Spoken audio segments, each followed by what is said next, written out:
जो बहनें दुआ करती हैं, प्रार्थना करती हैं, अपनी उम्मीद नहीं छोड़ती हैं, खुदावन उनकी दुआओं का जवाब देते हैं और उनको ऑनर करते हैं. That those sisters who pray and do not give up hope, God honors their faith and answers their prayer. और बाइबल और इतिहास ऐसी महिलाओं से, ऐसी बहनों से भरा हुआ है जिन्होंने दुआ के साथ साथ खुदावन पर उम्मीद नहीं छोड़ा है. And the Bible and history is replete with examples of women who trusted in God and prayed for their children. जो लगातार खुदा के साथ ईमान रखते रही हैं और कंटिन्यूली उसके साथ साथ जिंदगी जिए हैं, उनको पता है कि खुदावन जो है हालातों को, परिवारों को और परिस्थितियों को तब्दील कर देता है. Those who have walked faithfully with God know that God is able to change circumstances. खुदावन जो हालात हम सोचते हैं कि कभी बदल नहीं सकते हैं, इनका कोई हल नहीं है, खुदावन ऐसी हालातों को, ऐसी परिस्थितियों को तब्दील कर सकता है. You know, the circumstances that we think cannot be changed, God is able to bring about a transformation in them. पवित्र शास्त्र बाइबल में निर्गमन की किताब जो बाइबल की दूसरी किताब है, उसका दूसरा अध्याय, उसकी पहली पंक्ति से लेकर 10वीं पंक्ति तक एक महान शख्स के बारे में हम पढ़ते हैं. In the book of Exodus chapter 2 verses 1 through 10 we hear about a great man of God. और हम पढ़ते हैं इस शख्स का नाम बताया जाता है कि मूसा है. And the name of this man is Moses. मूसा नाम का मायना है पानी में से लिया गया.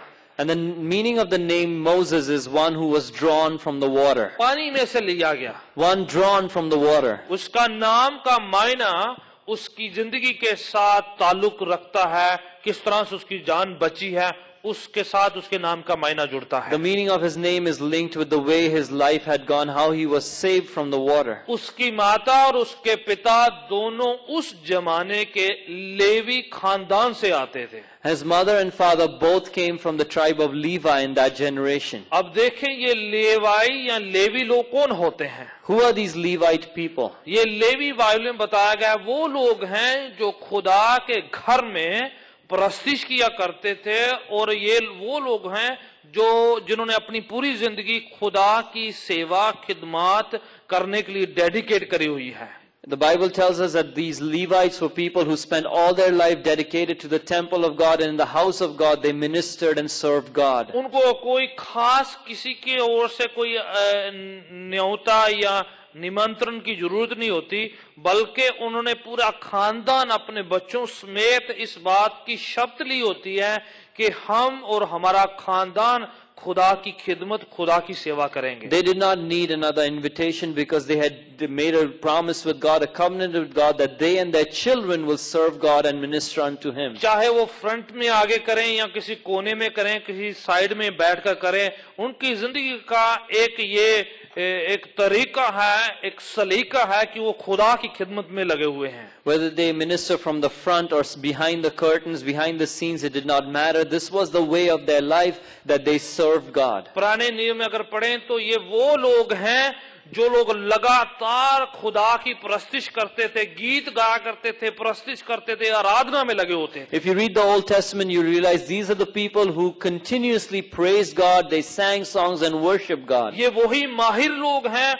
जिन्होंने कई ज़बूरों को भी लिखा है. ये वही लोग हैं जब लोग जंगे मैदान में जाया करते थे, ये लेवाई लोगों को सामने कर दिया जाता था, ये सामने जाके तुरही बजाते थे, नरसिंगे फूंकते थे और गीत गाते थे. कई बार क्वायर भी जंगे मैदान में वो लीड किया करते थे. And these are the same mighty men who have written some of the Psalms, and when there was a time of battle, they would be sent out in the front to blow trumpets and sing songs. These singers would go out on the battlefield. आजकल जो गीत गाना, संगीत को गाना थोड़ा फर्क तरीके से समझा जाता है. हम सोचते हैं जो लोग बड़े गले के माहिर हैं, जिनके बाद बड़ा संगीत है, बड़ा सुर है, सिर्फ वही लोग गा सकते थे. पर इन खानदान की, इन लोगों की ये एक डेडिकेशन, एक समर्पण था. चाहे गला है या नहीं, खुदा की खिदमत करने के लिए समर्पित होते थे ये लोग. Nowadays we look at singing in a different way. We think those who have a great voice, a good tone, the good tune, they can sing and worship God and lead from the front. But in those days it did not matter whether you had a good voice or not. You sang to the Lord because you were a Levite. It was your call to go out and sing to God. उनको था किसी न किसी तरीके से खुदा की खिदमत, खुदा की सेवा करनी है, खुदा के लिए कुछ करना है, खुदा के लिए सेवा में लगना है. चाहे किसी को पता है या नहीं, कोई देखता है या नहीं, कि कोई सुनता है या नहीं, ये था। You know, they had one desire was to minister unto God and serve Him all the days of their life. They did not care if someone noticed their dedication and service or not. आप देखें, अगर आप पुराना नियम पढ़ें तो उनमें से कई बार जंगे मैदान में जब लड़ाई करने के लिए जाते थे, आप यहोशाफात की लाइफ को देखें और कई लाइफ को देखें, और जहां पर वो जंगे मैदान में जाते थे तो कई बार क्वायर के लोगों को, ये जो लेवाइस लोग थे, इनको सामने कर दिया जाता था। ये सामने जाकर गीत गाते थे, तलवार वाले, भाले वाले, लड़ाई के हथियार वाले लोग पीछे हुआ करते थे। And if you read the Bible about the times of war, the times of battle, these Levites would be sent out. Even in the life of Jehoshaphat, you see these Levites would be sent out in the front to face the enemy. They would sing out songs and play musical instruments, and the people with the spears and the swords would follow after them. देखिए, जब lime light होती है, flood light लगी हुई है, stage सजी हो, mic लगे हो, साइड में सारे म्यूजिशियन हो, तो सबको लगता है गीत गाना बड़ी अच्छी बात है। You know, when their lights are on and the spotlight is on you and there are musicians in the background, everyone likes to sing in that situation. पर अगर कोई सामने से तलवार लेकर आए तो आपको गाना पड़ रहा है, रब की वैसा ना दोबारा गाओ जरा।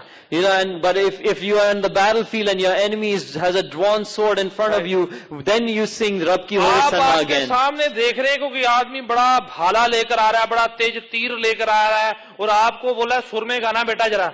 And you're looking at your enemy advancing towards you with a spear or a sword or an arrow, and you're being said to sing in tune. मेरे ख्याल में वहां आवाज कम निकलती है, इधर ज्यादा निकल जाती है। You know, I think that your voice will not be coming out so freely उस there, समय but गीत here it गाना does. पड़े जंगी मैदान में, जब सामने लड़ाई के योद्धा लोग बैठे हैं तलवार लेकर, जो बिल्कुल दौड़े आ रहे हैं किसी को मार दें, उस समय गीत गाना सामने होकर जो है ईमान की बात है, निष्ठा की बात है, ये खुदा पर यकीन की बात होती है। You know, when you're in the battlefield and your enemy is advancing with a sword or an arrow, and then if you're able to sing to God and worship Him, that is a matter of dedication and faith. मैं सोचता हूं जिसकी आवाज कम है, डर के मारे अपने आप आवाज तेज हो जाती है उधर। And I think when you're in the battlefield, even if you have a small voice, you begin to scream out loud. कभी कभार आदमी डर के ज्यादा आवाज निकालता है, Sometimes when people are fearful, they scream louder. और ये इनकी सबके गले बड़े हो जाते थे, क्योंकि उनको पता है कहीं पर भी गाना पड़ जाता है। You know, and these were people whose voices would be loud because they knew that they would have to sing at any given उस situation. समय इलेक्ट्रॉनिक सिस्टम नहीं होते थे, जितना गला बड़ा है उतना ही तेज नरसिंगा फूंक सकते हैं आप। You know, in those days we did not have amplifiers and electronic systems. There, as much as your breath was strong, that's how loud your trumpet would आजकल sound. जो है ये जो साउंड सिस्टम का सहारा लिया जाता है, उधर एक बार तुरही बजानी है तो पूरे इलाके को अपने आप नरसिंगे की आवाज सुनाई देती थी। Nowadays we use a sound system, but in those days if you had to blow the trumpet to know, let the whole area know about it, you had to use your own strength. विश्वास के साथ, निष्ठा के साथ जब खुदा के लिए वो तुरही बजाते थे, खुदावन अपने आप अपनी हजूरी के साथ उनके पास पहुंचता था। When, with faith and determination, when they would blow their trumpets to God, God would come in their midst in response to that एक blowing. इंकरेजमेंट के लिए, एक साहस के लिए आपको बताना चाहता हूं, आज आप किसी भी कोने में हैं, जहां कहीं भी है, सुर में हो या बेसुरे भी गाएं, अगर आप ईमान के साथ नरसिंगा फूकेंगे, खुदा की हजूरी आपके घर में, आपके प्रार्थना के रूम में, आप जिस बेंच में बैठेंगे उधर पहुंच जाएगी। I want to encourage you with this word, whether you sing in tune or out of tune, if you lift up your voice to God today, He will visit you in your house, right in the pew where you are in your area of need. आपको mic की जरूरत नहीं खुदा की हजूरी बुलाने के लिए।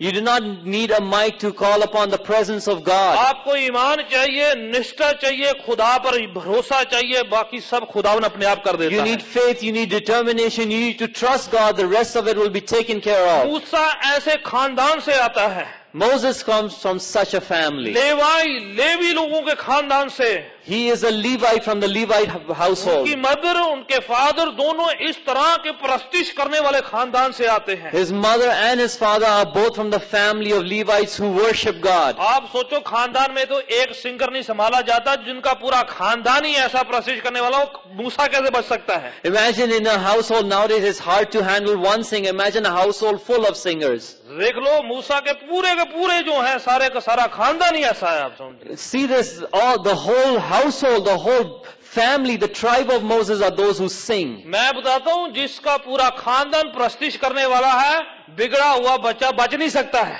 You know, I want to tell you that those who have a household whose members all worship God, you cannot have spoiled children in that house. क्योंकि खुदा उस प्रस्तिश के द्वारा उसको तब्दील कर देगा. Because God, through that worship and response to that worship, will transform that child. मूसा बिगड़ा हुआ इंसान था. Moses was a spoiled child. वो बहुत ही बिगड़ा हुआ था. He was a very spoiled और आप person. सोचो जिस घर में दो जने लेवाई हो, दो जने प्रस्तिश करने वाले हो, एक ही नहीं काफी, जिसमें दो जन हो, वहां पर खुदा की हुजूरी जो है अपना काम जरूर करती है. And imagine that not one but two, both the members of the household were Levites. God's presence must have been there in a mighty way.